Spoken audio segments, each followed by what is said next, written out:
1 লক্ষ পুলিশকে সরিয়ে নতুন 1 লক্ষ পুলিশ নিয়োগ না দিলে মনে রাখবেন, এই বাংলাদেশে যারাই ক্ষমতায় যাবেন, বাংলাদেশকে সুন্দরভাবে দেখতে চাইবেন, পশ্চিম কালেও সুন্দরভাবে দেখতে পারবেন না। কথাটা পছন্দ হয়েছে। শুয়ারের চামড়া খুলে হরিণের চামড়া লাগাইলে এটা হরিণ হয় না। শুয়ারের রূপটা পুলিশের। মানে শুয়ারের চামড়া খুলে যদি হরিণের চামড়া লাগানো হয়, শুয়ার কিন্তু শুয়ারই থাকবে। এই যে গতকালকে যেই একটা তাণ্ডব চালিয়েছে পুলিশ, বিশেষ করে গণমাধ্যম কর্মীদের উপরে প্রথমে, তারপরে নিরীহ ছাত্র জনতা, মেয়েদের উপরে যে বাজেভাবে আক্রমণ করেছে, বিশেষ করে সংসদ সদস্য রনি এবং আব্দুল্লাহ জাবের, এর চিহ্নিত কয়েকজন মানুষকে প্রথমেই টার্গেট করে আক্রমণ করেছে। সব কিছু মিলে এই পুলিশের এই তাণ্ডবের পিছনে ডিসি মাসুদের সামনে একজন মানুষকে কিভাবে বলতেছে, ডিসি মাসুদ আবার বলতেছে যে ভিডিও হইতেছে, সাবধান।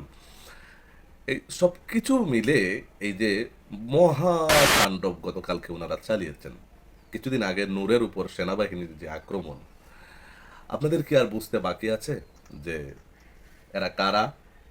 এবং এই বিগত 17 বছরে পুলিশ প্রশাসন সহ বিভিন্ন ডিপার্টমেন্ট, সরকারি ডিপার্টমেন্ট, সেনাবাহিনী, র্যাব, পুলিশ, বিভিন্ন সেক্টরে এই 17 বছরে কারা নিয়োগ হয়েছে, আপনাদের কি আর বুঝতে বাকি আছে? পুলিশের এই ভয়ঙ্কর এই তাণ্ডব চালানোর পরপরই যখন দাবানলের মতো আন্দোলন ছড়িয়ে পড়া শুরু করছিল, তখনই ইউনূস সরকার 1 ঘন্টার ভিতরে 5টা পোস্ট করেছেন।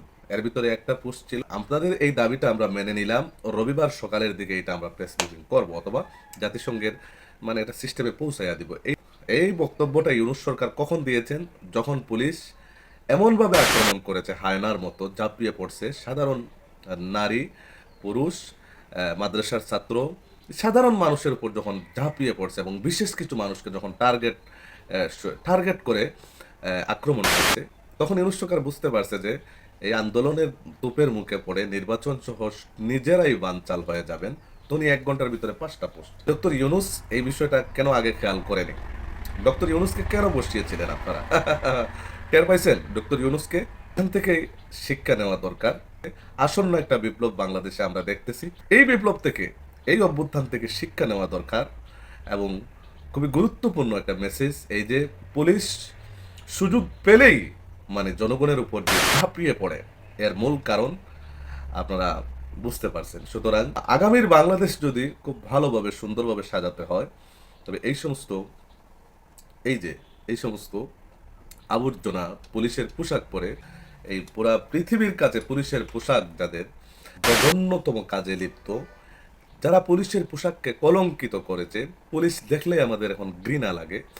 পোশাক চেঞ্জ করা হয়েছে কিন্তু এদেরকে এখনো মানে দেখতে বমির ভাব আসে। কারণ গতকালকেই দেখেছেন আপনারা প্রমাণ, ছাত্র জনতাকে বেধড়ক পিটিয়ে বাজে অঙ্গভঙ্গিতে এবং এই যে উসমান হাদির লাশ নিয়ে যা আয়, এই ধরনের কথাবার্তা নির্দিষ্ট কোনো একটা দলের এজেন্ডা বাস্তবায়নে এই পুলিশগুলো লিপ্ত। সুতরাং এই ডিসি মাসুদ, তার যে অভিনয়, সেটা বাংলাদেশের মানুষ এখনো কেন ধরতে পারলো না আমি বুঝলাম না। আচ্ছা, যাই হোক, তো এই যে কোনো একটা দলের এজেন্ডা বাস্তবায়ন করার লক্ষ্যে এই পুলিশ যখন, প্রশাসন যখন মরিয়া হয়ে ওঠে, তখন প্রশাসন ন্যায় অন্যায় কোনো কিছুই বোঝে না, শুধুমাত্রই মানে পাগলের মতো, হায়নার মতো মানুষের উপর আক্রমণ করে বসে।